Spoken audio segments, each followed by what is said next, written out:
Well, good evening or good afternoon, good morning, whatever it is for you. I'm Chuck, and Brock is with me too. And today we are on chapter 2 of He Shines in All That's Fair by Richard Mouw. And it's a book that Mouw has written on the idea of common grace. In fact, the subtitle of the book, He Shines in All That's Fair, Culture and Common Grace. By Richard Mouw. And it's an interesting topic. And today, in the discussion of lessons from the Labadists, or Labadists, I don't know the exact pronunciation of that word, Mouw gets into a little bit of the history of my own denomination, the Christian Reformed Church in North America, and what until the last 40 years or so had been the largest schism in the Christian Reformed Church, which was the 1924 controversy that caused the formation of the Protestant Reformed Church. So we'll be talking a little bit about that history. There's some other interesting history that comes with that, including the 1959 to 1961 return of the majority of the Protestant Reformed churches back to the Christian Reformed Church as part of what's often called the DeWolf Group, although a small portion of that Protestant Reformed Church remained.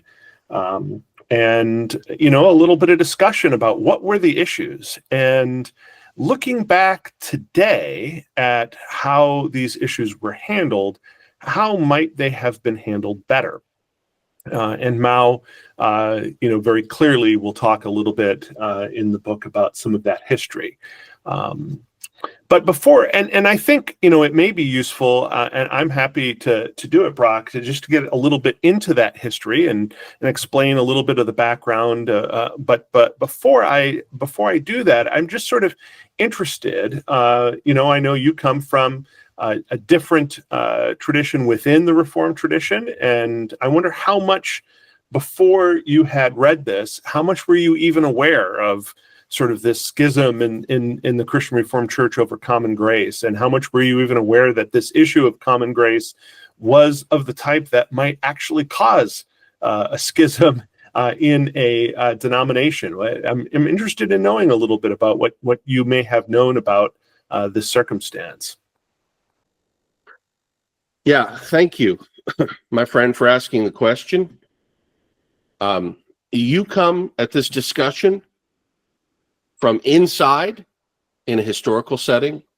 Now, you were not personally a part of the common grace controversies between the CRC and the formed Protestant Reformed Church, the PRC, that came as a result of this conflict. But you definitely have an internal position looking on this. I come externally from neither the PRC nor the CRC, though I admire both greatly. Let's say that right up front. And so from the beginning, this controversy was a shock to me. And why was it a shock? Well, it was a shock because the CRC in the 20th century had some of the most mature theological personalities and topics and discussions that I think I've ever had the pleasure of getting to listen, to be involved in terms of listening to the topics that CRC members productively engaged with. So praise God for the CRC. I also thought, as an external observer, very highly of the PRC. And not knowing the history between the two, I didn't understand the reasons for the split. And I didn't understand the intensity or animus, frankly.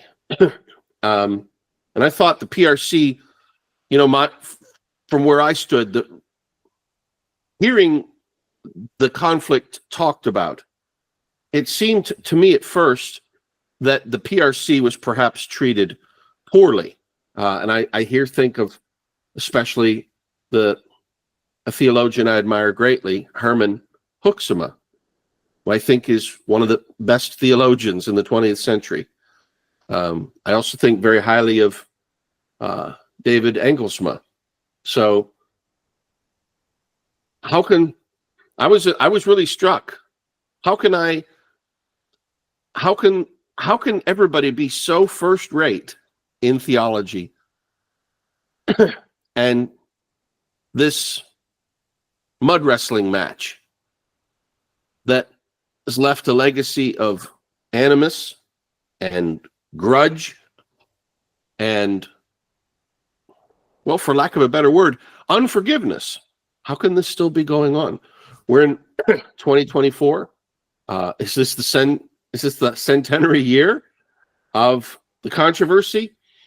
And, I spent perhaps about a year trying to test the waters to see if there could be a breach, see if there could be an end to the breach between the groups. And by that, I mean this. So I've always held to the doctrine of common grace as articulated in the classic confessional works. I've always recognized that Hoeksema and the PRC folks, while first rate in their theology, were offering a new and, in my opinion, less correct position. However, I respected them for having their own position. I just didn't agree with it. What I didn't understand was the reason for the animus. How could it be in the 2010s, which was when I was interacting with the groups, how could it be 90 years after this, how could there be such bad blood? That, to me, is the real issue. And reading Mouw's analysis here, I had seen the bad blood from the PRC folks directed to the CRC folks. In my conversations as a defender of the concept of common grace, I have been called by the PRC crew in social media. I've been called an Arminian. What? Excuse me? I hold to 0 out of the 5 points of Arminianism. 0. How could these good, smart, talented, reformed people lose their marbles and speak something that just isn't even true? I still cannot get over that. But then I read in Mouw's lecture here that there was behavior on the other side in a similar fashion. So there were people on the CRC side pointing the finger at the PRC folks and calling them Anabaptists. Wow. How does filth and great theology come from the same source? Now, of course, the answer that came to me after a long time was that, we all have feet of clay. But I just wanted to invest in this because of a fundamental thing that I noticed that really motivated some of my desire to have these discussions with you, Chuck. This is generous theology, so I'm not looking to chuck spears at good brothers and sisters in the faith. Having said that, I am going to chuck a spear, not at any particular named person, but at somebody who feels the heat and the animus in either direction. And I say either direction because, Chuck, without going into great detail, almost all the animus that I encountered was unidirectional. But let me chuck the spear. This is 2024. This is 100 years later. And I know I know of non-believers who lost relatives in World War II to the Germans in the European theater, lost relatives to the Japanese in the Pacific theater. I know people who lost relatives in World War II who have forgiven the German people, who have moved on and forgiven the Japanese people. And still, we have this wound opened. I'm shocked. Here's the spear, and I apologize. Stop it, brothers. It's one thing to acknowledge the wound, and let's do that. This was not the best moment for people on both sides. But this is 100 years later, and for us to still be at each other's throats over this doctrine is, to me, a travesty. Professor Mouw talks in this article, this chapter, about the narcissism of small differences. How can we be 90%, 95% in agreement, 98% perhaps in agreement, doctrinally speaking, and yet still have such animus between us? And without pointing fingers, I want to chuck a spear and put out there and say, dear friends, we have got to heal this breach. There's no reasonable justification for grudge 100 years later. Now, somebody's going to come back and say to me, well, you don't understand. The people on the other side really hurt my people on my side. Boom. I get it. I really do get it. But this inability to move beyond the grudge is deeply disturbing and very troubling. And so I thought, I'm going to talk about this with my buddy Chuck. And I said, we're going to chuck some spears. We're going to perhaps open the wound up a little bit, but hopefully, so that we might cleanse it, disinfect it, and perhaps dress it so that it might heal. At least that's my thought behind this. What do you think about that, my friend? And where do you even come from in this direction, and where do you want to go? So I love that you talk about sort of how harsh the fights get, and Mao talks about this as well, how harsh the fights get over the smallest of differences. And when you said that, it reminded me, so there's a wonderful set of poems entitled Style in Class by Sietze Buning. Sietze Buning, it's his pen name, but he is a real person who taught at Calvin College many years ago, was an English professor, grew up in Northwest Iowa in the same area where I grew up, at least from junior high through college. And this is an area, Sioux County, Iowa, where, by the way, there are Protestant Reformed churches, there are Christian Reformed churches, and there are Reformed churches. And at the time that I was living there, there wasn't much else.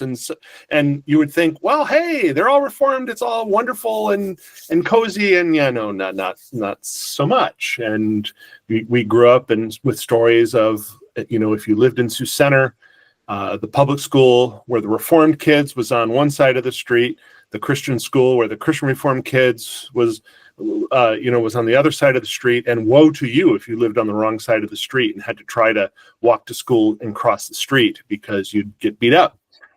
Or stories of how the Protestant Reformed and the Christian Reformed were at each other's throats and in some of the small towns, to the point where the Protestant Reformed Church published a curriculum for their Sunday school. Well, it wasn't Sunday school; it was catechism curriculum on how to convert your Christian Reformed neighbor. And you would think these small things, they're so small, and yet we saw them as big, huge differences. And in the book style in class, C.T. Buning talked a little bit about how when we're caught up in these things, these tiny little differences seem to make a big deal. And then when you get a different perspective, you realize, I wonder what it is. And so the poem goes like this. He says, during spring break of my sophomore year at college, my college choir visited Sioux County.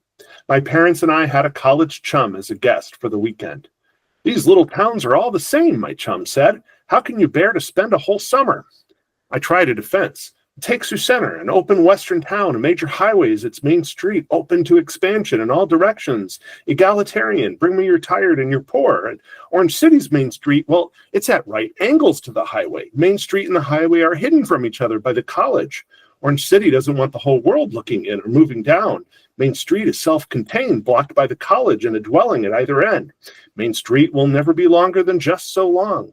The number of people and businesses worthy to occupy Main Street will always be a limited number. The two most elegant buildings in the county, Northwestern College's Zvamer Hall and the courthouse, are both in Orange City. Orange City is just aristocratic. And he was the same chocolate chip cookies and angel food cake that the ladies served in Sioux Center and Orange City. They could have carried it from one town to the other. And the same recipe books in both towns. Sure, the ladies' aid cookbooks borrow from each other. And when we had breakfast in the Central Cafe in Sioux Center, the waitress said, if this nice weather keeps up, the farmers in the fields will be in the fields next week. And next day we had breakfast in the Corner Cafe in Orange City. And guess what the waitress said? And oh, all right, all waitresses here comment on the weather, but you don't understand an area where farming is the only industry and therefore is everybody's business, including the restaurants.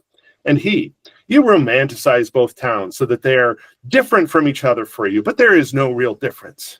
And listen, why all the co-ops in Sioux Center? Why Case Mouw and Marion Hospers and B.D. Dykstra all in Orange City?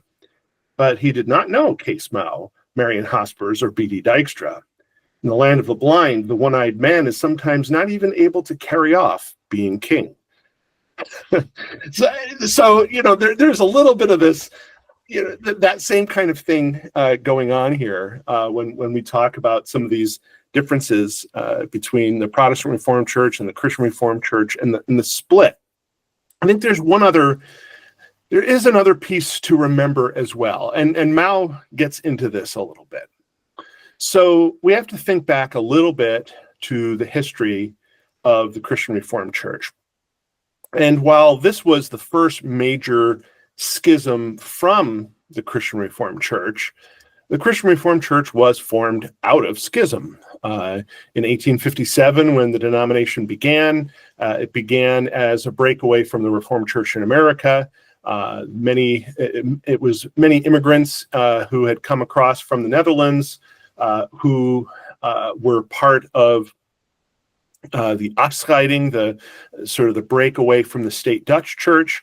And when they came to the United States, they didn't quite trust the Reformed Church in America because that was sort of the descendant of the state church in the Netherlands, although it was by no means a state church, and by no means was it sort of moving in the same directions yet at that point as the state church of the Netherlands. But there was sort of this mistrust. And some of that mistrust came out of the fact that a lot of these immigrants had just immigrated, and they were a little wary of these Americans, these worldly Americans who had been in the country for 100 years or more. The Reformed Church in America is actually the oldest Protestant denomination in the United States. It long predates the United States. First churches were in the early 1600s.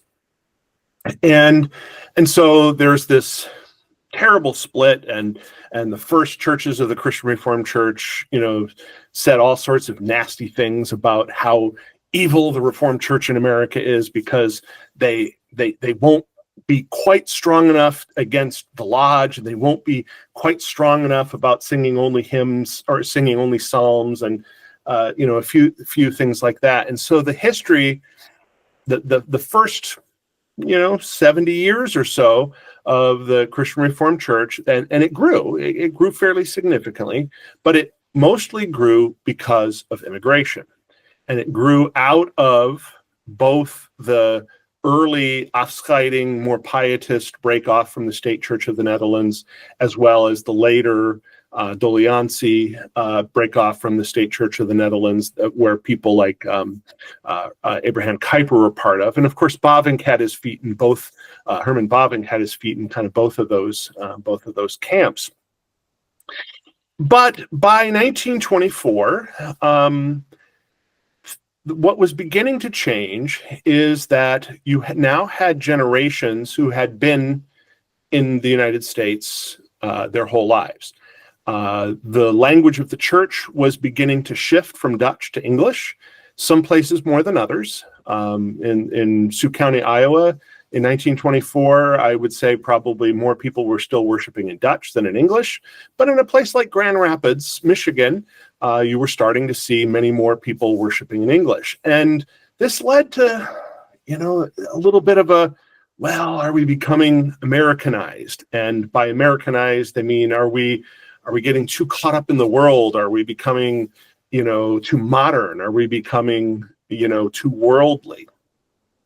And it was in that milieu then that there was this discussion over common grace and special grace, and where the 3 points of common grace that were approved by the Synod of 1924, the Christian Reformed Synod of 1924 that met in Kalamazoo, Michigan, that it sort of came out of that discussion is like, where are we going to go?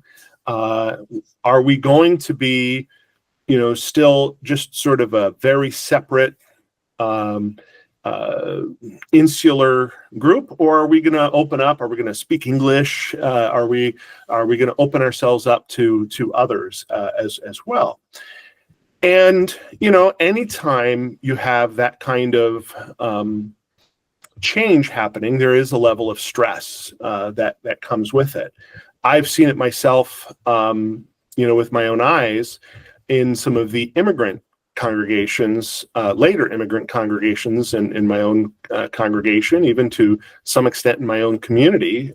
We have a Hmong congregation where things are moving from the immigrants who came, after living, the Hmong fought on the side of the Americans in the secret war in Laos and in Vietnam. And so many of them had to escape when the communists took over, lived in camps in Thailand, and eventually were brought to the United States. And that those first generation of folks, who mostly Hmong speakers, didn't speak much English. And now you have the new generation who was raised here and is English speakers. And there are some tensions that sometimes arise because of that. Now, maybe not to the extent that happens here, but you can understand a little bit what's happening. And so you add to this, I don't know why it is, but Dutch Reformed people just seem to be a little ornery at times. I don't know why, it's just how we are, I guess. I'm not quite sure why that is. And then you have, maybe it's a little bit that there's still also, it's still a small group, and you can pretty quickly become a big fish in that small group and have a lot of power and a lot of people who are following you. And I think a little bit of that happened with Herman Hoeksema. I think there were, on one side, Herman Hoeksema had built up a lot of followers, and as a result of that, he had a lot of confidence in the things he was saying and was willing to speak quite clearly and openly, it might be a nice way of putting it, about what he thought. And then on the other side, there were a lot of those who were like, oh, we got to knock this guy down. He's getting a little too big for his britches, or a little too big for his broekjes, as they might have said in Dutch. And so there is a sense in which they got to knock this guy down. And so suddenly they're going at it hammer and tongs. And then there's the name calling that you talked about. And it was kind of funny. Just earlier this week, I happened to be on a sports group where I was reading. There's some people who are interested in sports on Facebook, called the 5 Point Lead Sports Bar. And 5 Point Lead is sort of a reference to a lot of the folks there are Reformed. They come from a Calvinistic 5 points of Calvinism way of thinking, and so that's where this came from. And someone pointed out an article from that came from somewhere in Canada, where a minor league hockey player was suspended for 5 games for taunting, and the taunts were that he was calling an opponent on the ice a Mennonite. You Mennonite! I don't know. I was like trying to figure that out. I was trying to think of why was that even, a taunt? I don't know. But he got suspended for it. And I guess, nowadays, if you taunt anybody for their religious beliefs, that might be a problem. Later, I went on another group and sort of joked about, can you just imagine the fights? On one side, you Mennonite, you don't even you think that the all of the like baptism and communion, that it's all merely symbolic. Well, winning is just symbolic for you. That's all it is. You haven't ever figured it out. And the other person saying, no, you Lutheran, you believe in the mystery of communion, and oh, how dare you? Oh, you're just terrible. I mean, winning must be a mystery to you. And then the referee kind of skates up and says, guys, calm down. We can't have this kind of fighting. And by the way, the truth lies somewhere in between. And then both of them yell at the refs, say, "Go away, you Calvinist!" So I don't know, but yeah, there is a sense in which this name calling, and Labadists was one of those names that got used, was sort of a part of the milieu. But now, you've read Brock, you've read John Calvin, and John Calvin has a tendency to call people names too, and I wonder whether that's a little bit, maybe where we get it and where we need to start thinking about unlearning it. Maybe things were a little different in the 16th century, or I don't know, but yeah, there is this sense where calling one side an Arminian and calling the other side an Anabaptist, as if somehow those are the worst possible things you could ever be. Yeah, I don't know. And certainly we ought to be doing what we can to sort of discourage that way of speaking to each other, that way of relating to each other, and really to think about the fact that, just like C.T. Buning, when his friend from the college came and said, "Look, there's no difference between these two towns," and C.T. is like, "My whole life I've known that these two towns are completely different. Sioux Center and Orange City, they are totally unalike." And he's like, they're the same.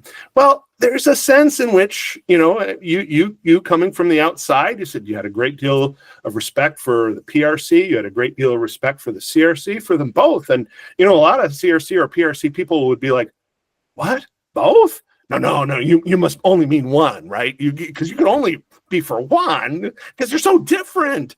And no, maybe not so much. But so that, yeah, there's a sense in which maybe it's time to sort of try to bury the hatchet. I don't know. I will say I don't know. It'll be a good attempt. I know that there are actually some attempts going on. Some of which were facilitated, actually. You and I, on Mondays, we talk about Herman Bavinck and the English translations of Bavinck were put together by this group of, it's the Dutch Reformed Translation Society. And actually, some of the discussion between these groups has been facilitated by that Dutch Translation Society, because they both have an interest in these things. I don't know how far it's really gotten. I think there was some hope a few years ago that maybe something could come to, the synods of the various churches in 2024, but both of us have other things going on of pretty great significance. The Protestant Reformed are in the midst of another schism. And the Christian Reformed Church was in the midst of a fight over human sexuality, and so I think that some of those things kind of went by the board. It is interesting that Herman Hoeksema's church was Eastern Avenue Christian Reformed Church, and then he was deposed, took many of the members with and formed the Protestant Reformed Church, and the church that remained, Eastern Avenue, remained one of the larger churches in Grand Rapids. But I recently heard now that the Eastern Avenue Christian Reformed Church is on its way to disaffiliating from the Christian Reformed Church as a result of the CRC's decision to take a more traditional stance on human sexuality issues, and they are likely to be leaving the CRC in the next year or so. So it's interesting how these things go, and these fights still continue, sometimes over different things, but they are there. So there's one other factor that I wanted to mention as well, and it doesn't get mentioned by Mouw, but I think it plays a little bit of a role too in the history of what happened. So this church that's still only beginning to Americanize was very affected by what was going on in the Netherlands at the time, and in the Dutch church, and especially in the seceder churches in the Netherlands, the ones that are not part of the state church of the Netherlands. And there had been a fairly large controversy starting in about 1905 in the Dutch churches that led to what are called the Declarations of Utrecht. And the Declarations of Utrecht were then later adopted by the Christian Reformed Church, because the idea was, well, okay, our brothers in the Netherlands did it, so we will too. And there had been some real concern among some in the Christian Reformed Church about the Declarations of Utrecht, that perhaps they went too far on some things as far as presumptive regeneration and some issues like that. And so there had not been a split as a result of that, but there had already been sort of a internal fissure developing as a result of those things. And so then in 1924 and in the lead up to 1924, when you have the common grace issues coming up, those fissures were already there.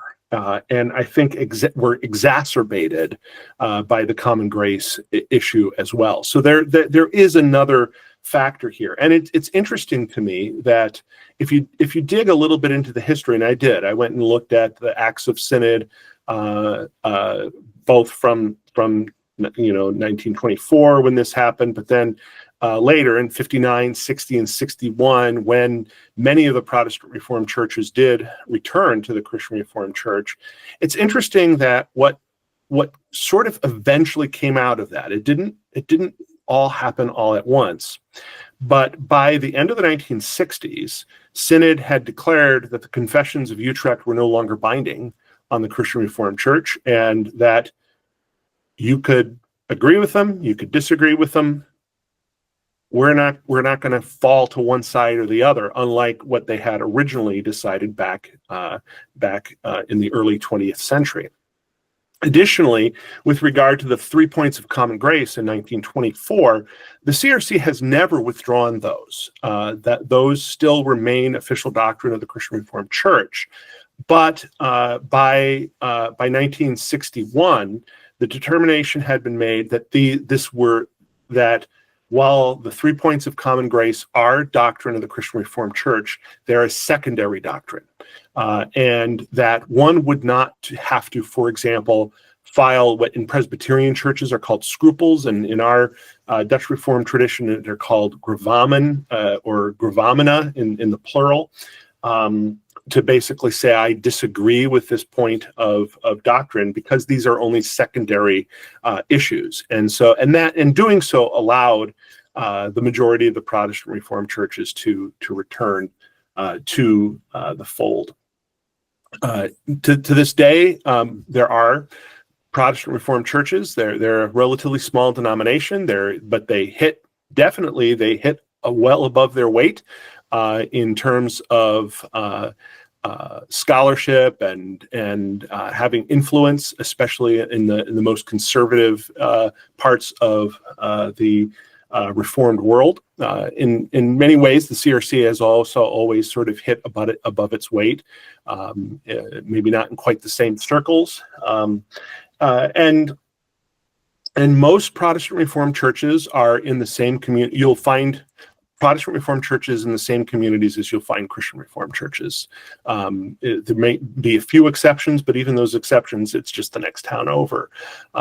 Good friends of my wife and I are members of Protestant Reformed Church and a Protestant Reformed church in Hull, Iowa, and we've stayed friends with them for years and years and years. We've been friends since both of us. We all graduated from college around the same time, and my wife and both of them were, both of the other couple were teachers at a Christian school in Waupun, Wisconsin. So, and we've continued to be friends with them over the years. And, and you see some of those friendships can happen sort of on a personal basis, but sometimes it doesn't always happen on a larger basis. And so similarly, just this past weekend, I was preaching in a Christian Reformed church in a community where there is a Christian Reformed church and a Protestant Reformed church, and people were telling me about how in this little town there are 3 schools, because there's the public school, there's the Christian school, which is the Christian Reformed folks, and then there's the Protestant Reformed school. And for a while, the Protestant Reformed school and the Christian Reformed school were trying to do some cooperation together. They had a combined soccer team, they had a combined music program, but then that had to end because, how could you possibly play music together if you can't agree on the 3 points of common grace? And as sad as that sounds, that kind of thing still happens. So, lessons from the Labadists, and what Mouw is doing here is saying, look, he says, I agree with these 3 points of common grace, and later in the book he will talk about why he thinks it's important for Reformed Christians to embrace the idea of common grace. But he begins really in chapter 2 by saying, look, but we have to be careful about the doctrine of common grace, and that we need to take a lesson from those who oppose common grace and listen to why they have these concerns. It may not change our mind on the issue, but it may sort of alter our thinking to keep us from going too far off the deep end. And so that's the lessons from the Labadists that Mouw wants us to have, that we really need to think about where do we go on this issue. And there are a couple of interesting things that he talks about. And one of those that's really, I think, a key to this chapter, and a key, I think, to understanding sort of a proper view of common grace, is this idea of the antithesis. And I know last time we talked, Brock, that terminology was an intriguing one to you as well, because in the world of philosophy, we use that word antithesis in a particular way. And here in the world of Reformed theology, I think there's a similar, and the meaning is somewhat similar, and yet there is also sort of a unique spin on this idea of the antithesis that is unique to this particular way of thinking. And what I'd be interested in hearing from you now is just, let's talk about this concept of the antithesis. And what does it mean to you? What did you think, as somebody who's got some training and understanding in philosophy and theology, this idea of the antithesis as presented by Mouw, and Mouw's building on people like Abraham Kuyper, how does that connect to what you know in philosophy and sort of the use of antithesis in the world of people like Immanuel Kant and the Kantians and people who came afterwards? Yeah, great question, my friend.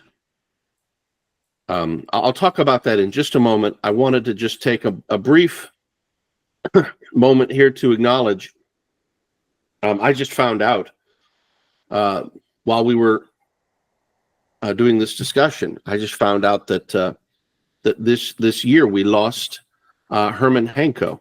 So he went to be with the Lord earlier this year, very strident opponent of the doctrine of common grace, but along with Engelsma, along with Hoeksema, and along with many others, a fine theological mind. He will be missed, and we honor his memory. Now, the antithesis is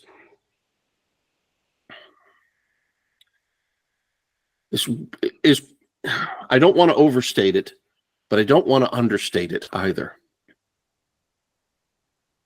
The antithesis is a personal frictive force. What do I mean by that? So I remembered studying physics and in college, and in the introductory physics courses, we would make what was called a point diagram. So we would draw an object moving through space, and then we would use the center of mass of that object, and then we would draw all the forces acting on that object. And then from there, we would net the forces out and come up with a net direction that was the force, the net force acting upon the object. And one of the things that came out in the physics class is we studied the force of friction. And friction was always a subset of the net force affecting the object, but it was a smaller force pointed in the opposite direction. So if the net force was taking an object along a certain vector, the friction force was impeding. It was some percentage of that vector, but going in the exact opposite direction, acting, exerting some kind of drag. Maybe it was air resistance. Maybe it was the resistance between two solid objects, sliding together in contact. But the point is that friction was a great model in my own mind for understanding what the antithesis is. Now, just friction from the physics sense leaves out that there is a personal component. And so it's this personal frictive idea. Chuck, whatever you are for, I'm against it. I had that in a discussion with somebody on social media. It was a bitter opponent of mine on the social media forum. And there comes a certain point when you just know when this opponent starts talking, it's not going to be good for you. And so I would start to play with it a little bit and try to put things out there. What's the old saying? If I told you to go jump in a lake, would you do it? And I started, putting things out that weren't really my position, but just to see if this other person who was really upset with me for holding the positions that I held, just see if they would just oppose for the sake of being opposition. And sure enough, if I was pro strawberries tasting good, well then, he would oppose. Strawberries don't taste good. They don't have any nutrients. They're not, and that would just be his vector. He was always working to hinder. And at one point I caught him in one of those things.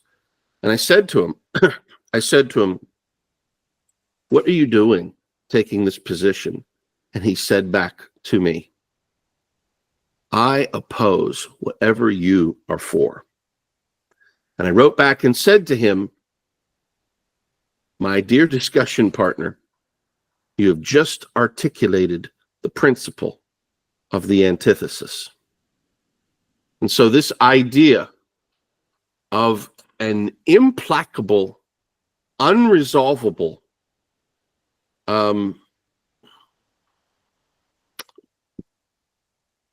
desire to move in a contrary way it's hard to overstate how much that plays a part in discussions.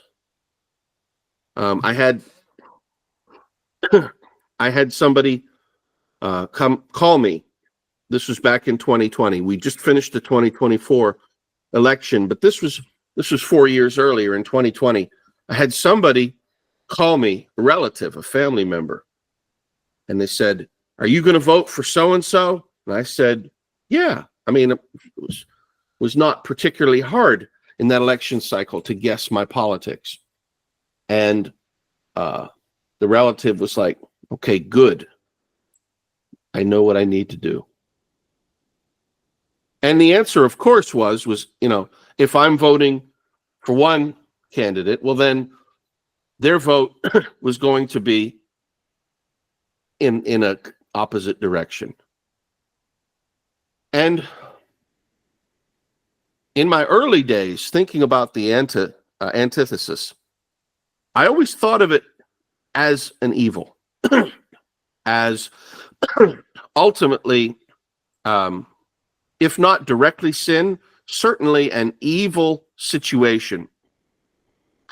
And then I came to understand that there have been times when the Reformed themselves have seen themselves as the antithesis to the worldly culture, the culture of the world. Be not conformed to the world, but be transformed by the renewing of your heart and mind. And shock of shocks, I found that the antithesis could, in fact, have its own antithesis. So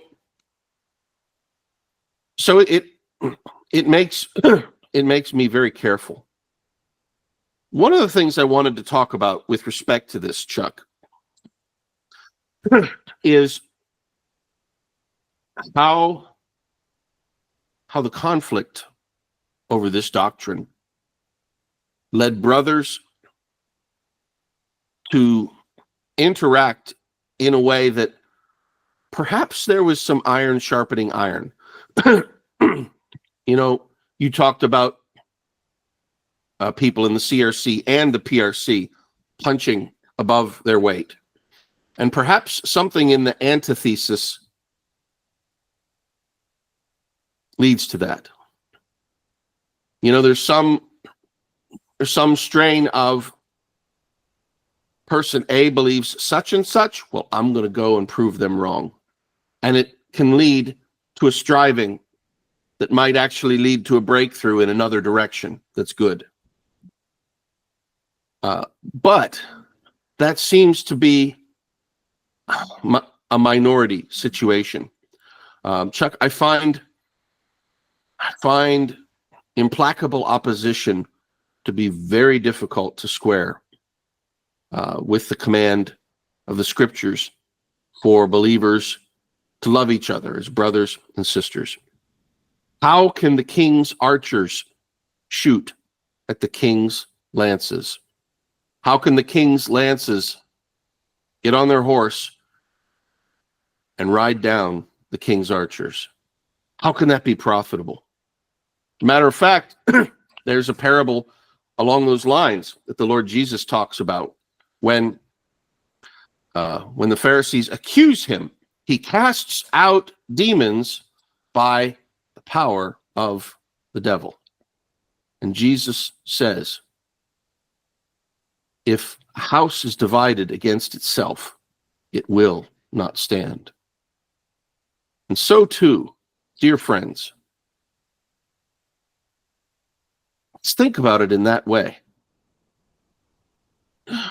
For the good that came with the iron sharpening iron, I have to weigh it against so much invective and venom and remaining grudge and animus. In the meantime, where has the world gone that we were supposed to be winning souls to Christ in together? I look now in a way I didn't 5 to 10 years ago. I look now at the 20th century as perhaps one of the biggest missed opportunities for Christianity in general, and Reformed Christianity in particular. I think of things like the Common Grace controversy, the Van Til Clark controversy, the Berkouwer Warfield disputes of the early 1970s. Others, it seems like every 10 to 20 years, people, a new generation of Reformed people come together to skewer each other. And boy, what a waste. What a phenomenal net negative. Now, two time periods this makes me think about, Chuck, in history. Number one, I think about the battles that happened between the Roman Catholic Church and the Donatists in North Africa in Augustine's day. Now, Augustine played a part in the conflict. I don't think he was a particular player in it to the degree that, for example, Huxema and some of the CRC folks were when they were at each other's throat, though, of course, he did take sides. But ultimately, where did that controversy go? The Roman Catholics fought the Donatists, and the Donatists gave as good as they got back. And when Augustine came to the end of his life, what did the Lord see fit to do? He saw fit to bring the Vandals, to have the Vandals come in, outside forces who were neither particularly Donatistic nor Roman Catholic at that time. The Vandals came down and destroyed both. There's a line from Shakespeare, a plague on both of your houses. And I can't help think that that generation really blew it. Then just a few centuries later, I think about the Middle East in the period right before the explosion of Islam. I think about the Christian world fighting amongst itself and amongst each other and the controversies that happened. I'm not blaming solely the Christians. There were lots of other players involved more than just the Christians. But so that was not our best moment. We were at each other's throats, and then in just a few short centuries later, you know, Islam rises and carries away both. And now here we are in the 21st century. And after the 20th century of internecine, intra-tribal warfare, we have the pleasure of presiding over a culture that has largely apostatized.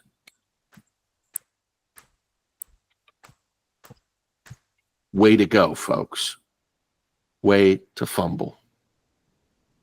I'm sorry that came out a little bitter. I don't know that I'm doing any better. But we can't afford to be that way anymore. And so my own thought is, lest the Lord say to us, a plague on both your houses. I would love to see the Reformed community come together, embrace the CRC's position, embrace the PRC's position, just as Paedo-Baptists and Credo-Baptists largely embrace each other, for example. And lots of other folks have set aside differences to work together. Love to see that. So that's an overview there, Chuck. I talked about a lot of different things. Where do you go with that? How close does this fit with your vision? So yeah, you know, and thinking about the antithesis, in many ways, the antithesis explains why we behave in this way, right? Because there is a sense that the antithesis runs through the hearts of human beings, and that battle between God and evil is waged even in our own hearts at times. Mouw quotes Henry Staub as saying that the antithesis is the real and uncompromising, although uneven, contest being waged between God and Satan, between Christ and Antichrist, between the seed of the woman and the seed of the serpent, between the church and the world. And yet, we have a tendency, Mouw says, to even when we think about the antithesis, try to say, and that side is over there and we're on the side of good, when actually what is happening is that antithesis is running right through our own hearts. That, as he puts it a little bit later, it is essential to common grace thinking that the distinction between church and world is not exactly the same distinction as that which holds between light and darkness, Christ and Belial, righteousness and unrighteousness. Staub rejects the idea that the antithetical relationship holds between specific classes of people as such. The fact is that the antithesis at bottom is between sin and grace.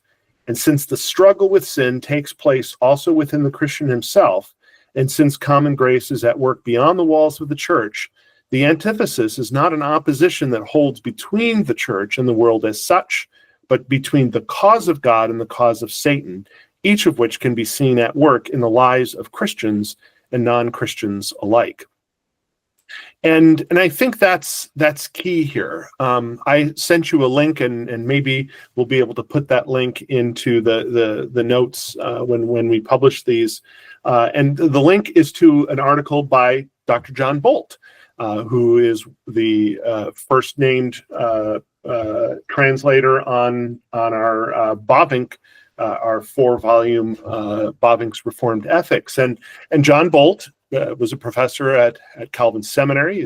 He was a member of the Christian Reformed Church. He would be part of a church that holds to those 3 points on common grace, and teach at a seminary that teaches those things. And yet he wrote an article entitled "Herman Hoeksema Was Right," parentheses, on the 3 points that really matter. And what he was saying here is that, well, okay, we may still have some differences of opinions on those particular 3 sets of the 3 conclusions on common grace that were passed by Synod 1924. But what really matters is that grace is particular. We can't lose the idea that even as we believe in sort of this idea of common grace, we can't lose the idea that grace still is particular. Saving grace is particular, and that's be all and end all. Without which we don't have sort of the Reformed faith. Grace is particular. Second, common grace is extra confessional, he says, meaning that you can read the confessions, and specifically with the Protestant Reformed and the Christian Reformed Church, I mean, we adopt the same confessions. We adopt the 3 forms of unity, the Heidelberg Catechism, the Canons of Dort, and the Belgic Confession, and yet we're on opposite sides of this issue on common grace. Well, what really matters is that this doctrine of common grace is extra confessional. It's not a first order confessional matter, and the CRC eventually recognized that in around 1960 with the return of the De Wolf group back to the CRC. And then third, that what happened in 1924 with Eastern Avenue Christian Reformed Church and the deposition of Herman Hoeksema from his position as pastor, and the council of the Eastern Avenue Church from their positions was a violation of Reformed Church polity. Classis Grand Rapids East at the time acted in a hierarchical fashion when it suspended and deposed Hoeksema for his refusal to sign a loyalty oath to the 3 points of common grace adopted by the 1924 Synod at Kalamazoo, and the refusal by the Eastern Avenue Consistory to lift the censure on the protesting members in his church. And so, again, what really mattered here is that the church misused its authority and misused Reformed Church polity as a way to sort of get Huxima, and that was wrong. And there has been some acknowledgement of that as well. And so that's why Bolt wrote this article, Herman Huxima was right on the 3 points that really matter. It's interesting to me too. You and I have talked over the years. You know that I'm a big fan of Herman Dooyeweerd, the Dutch philosopher, theologian philosopher who is known for sort of trying to come up with a very distinctly reformed way of looking at philosophy. And Dooyeweerd also was very much a proponent of a good, strong view of the antithesis as something that isn't between the church and the world as such, but something that still is. It's the opposition of it's sort of on one side is God's way, and on the other side is the way of evil, but yet that runs through our own hearts. And one of the reasons he felt so strongly about that was his own experience during the Second World War. Dooyeweerd was, he was in the Netherlands during the Nazi occupation and eventually the liberation of the Netherlands by primarily by Canadians in the north and Americans in the south, and he noted shortly after the Second World War, Mouw puts it this way: the shared experience of standing against a common foe with people of different religious and non-religious beliefs during the horrors of the Nazi occupation stirred up feelings of social solidarity that did not simply disappear when the war ended. Now, at first you think, oh, okay, this is good. It's good that people were able to work together, whether they were Reformed or Catholic or socialist or, whatever view they particularly had, worldview that they particularly had, they had this social solidarity that came from standing up against the Nazis. And the result was the formation of the Dutch national movement, the Nederlandse Volksbeweging, an organization that issued a manifesto stating that given the need to form the greatest possible consensus among the various religious and political groups for post-war Dutch life, it was clear that both the Christian antithesis and the Marxist class struggle are no longer fruitful principles for the solution of today's social problems. Well, Dooyeweerd was distressed by this development. Of course he was. The antithesis is something that was very important to him, and to have now, as a result of sort of standing together arm in arm against the Nazis, people saying, I guess it's really not that important to think about the antithesis. And so he responded with a series of articles where he defended at length the idea of the antithesis. The antithesis, he insisted, should not be thought of as a dividing line between Christian and non-Christian groups, but rather the unrelenting battle between two spiritual principles that cut through the nation and through all mankind. And Dooyeweerd is makes the point that there is always this battle that needs to be fought. It's just that we need to make sure that we're fighting the battle on the right grounds. It's not an us versus them, but rather it's a God versus the sinful world, or it's God versus the devil.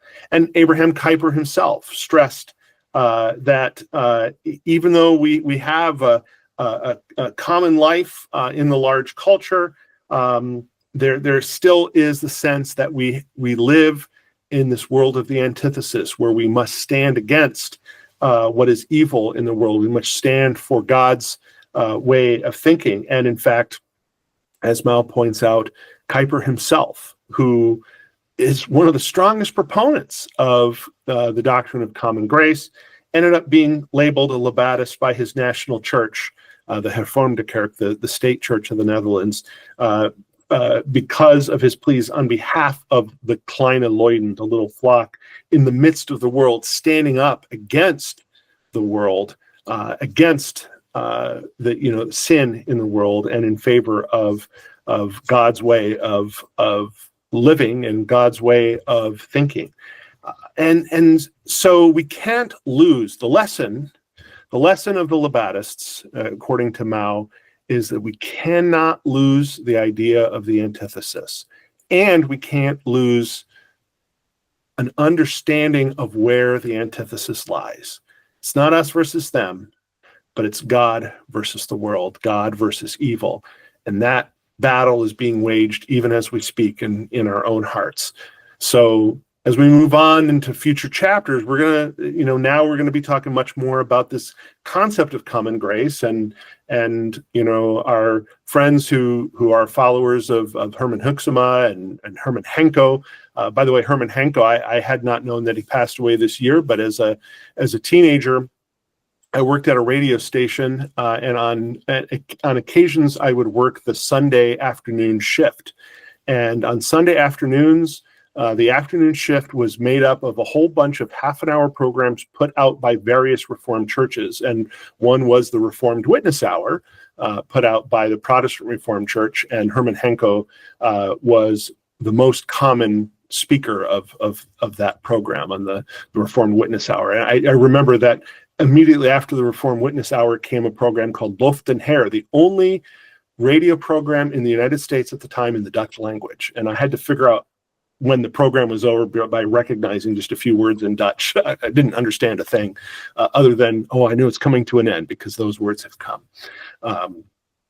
And perhaps we've come close to the end of our time talking here today, but I want to just throw it over to you one last time, Brock, for some thoughts on this chapter, maybe some things we haven't covered yet, or that you wanted to make sure that that we said before we move on from lessons from the Labadists to the next chapter next week, which is He Shines and All That's Fair. Yeah. Yeah, my friend, I'm so conscious having this discussion. I'm so conscious of my own carnality. I feel a carnal pull to just smack some people upside the head on both sides and say, get along already. And yet, I have been wronged. And I still remember the hurt of being wronged. There is a moderator in one of the social media forums, a highly regarded Reformed Baptist like myself, who sucker punched me 15 years ago. It was a setup. I had been speaking my mind in a respectful and polite way. People talk about a cage stage, and I won't I won't say I never had a cage stage, but I didn't. I really did not. I was late coming to the Calvinist party. I was about 30 years old when I discovered the doctrines of grace. Past a lot of the youthful passions. Now, just age itself doesn't mean you can't be, but I had been through many situations enough to see cage stage in religious discussions. And from the very beginning, it was a priority for me to, quote unquote, get along as best as possible. And this Reformed Baptist, who I will not name, sabotaged my posts in that forum. And it was a dirty trick. And 15 years later, I confess I still have a grudge to that gentleman. I pray on occasion when it comes up in my spirit, but it's still there. Imagine how much more so it can be for folks in this situation here that Mouw's trying to address. So I want to be very conciliatory to people who still feel very wronged. Also, by the way, please pray for me with respect to that gentleman. Every time that grudge comes up, I go to the Lord. I pray for the gentleman's blessing. Having said that, I don't know that if I ever bump into him in person, I don't know that I would shake his hand. So pray. This is really a hard thing, and carnality can and does pop up even amongst the most mature theological discussions and people. Chuck, you've really given so much that's blessed me in this history. I love hearing that there was a reason behind these. Some of the reasons we might look back and say, okay, 100 years later, I don't think that was our finest moment when this happened or when that happened. We are in the beautiful situation now to perhaps reflect on that and pray and cover the situation in prayer and grace and move forward with talking about this interesting doctrine of common grace. You said something excellent. There's something in the criticism from the opponents of the common grace position. There's something in there that's important for common grace proponents to never lose sight of. And I say that as medicine to my own soul, being on one of the sides in this. Now, hope and pray that it might be somewhat similar in the hearts and minds of our dear Christian brothers on the other side of that. So, Chuck, let me throw it over to you for final thoughts and a prayer. Thank you. It is interesting to talk about these issues because, in some ways I am fairly close to them, even though I wasn't living at the time of these divides, and my ancestors were not part of the CRC church at the time. My family history in the CRC goes only a few months before my birth. So it's not a long time history, but yet it is the denomination that I've been part of my entire life. I serve on its Council of Delegates, which is sort of the governing body between synods, and so it's something that's important to me. And it's so that makes it really interesting, but also really personal. And it's good to sort of remember as we learn from history that we need to learn from history, right? It's not just here's the history of where we went, but maybe some of the things that didn't go the way we recognize now, the way they should have, or where even where we recognize that maybe our side of the debate engaged in some inappropriate ways of behaving as far as that goes. I think it's important to remember as we go forward, and that there's always going to be debates in the church over things, right? Until Christ's return, we're going to be arguing about some things, and we're not going to necessarily see eye to eye on things. And maybe it's good to remember that not all that disagreement is the us versus them antithesis, right? That's not where the antithesis lies. And it's good to remember that there is the antithesis, because there's a sense in which, and you pointed this out, in many ways, people who have much greater differences, there probably is, the difference over common grace versus no common grace probably is more secondary than paedobaptism versus credo baptism, and that is probably more secondary than issues like the Reformation, and Catholics and Protestants are working together on a lot of really important issues, as we should, because while we may have some real deep differences, we're still fellow Christians, and so that's a reminder to us, and to not become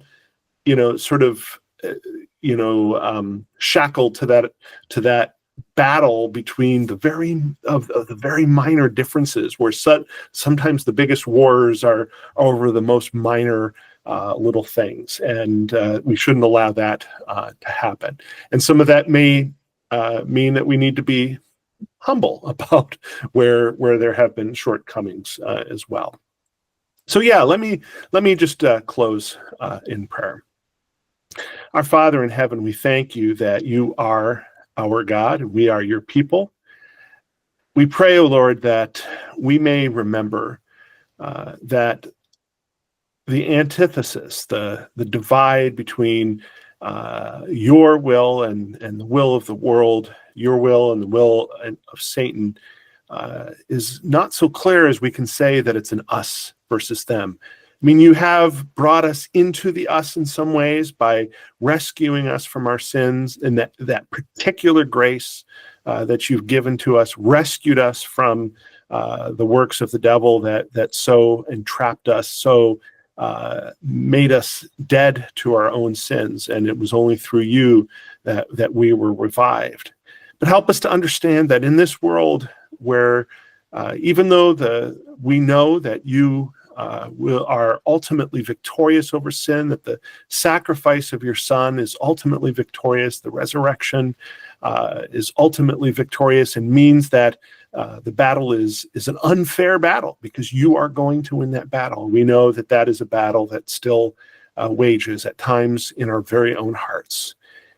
Send your Spirit upon us to allow us to walk in your ways, to walk in your paths. And please, at times when we stumble, carry us in those paths. We know we can rely on your grace. Father, we pray that where at times we've been uncharitable, that you will convict us of that uncharity. Give us humility to understand that we don't know it all. Only you know it all, and we're mere humans, and still affected by our sin. And so, as we discuss these issues, give us enough humility to be generous, even to those who may at times call us names or act in ways that we find uncharitable, because we admit we do the same thing. And so, Lord, forgive us, forgive our sins, and we praise you for your grace. This we pray in the name of your precious Son, Jesus Christ. Amen.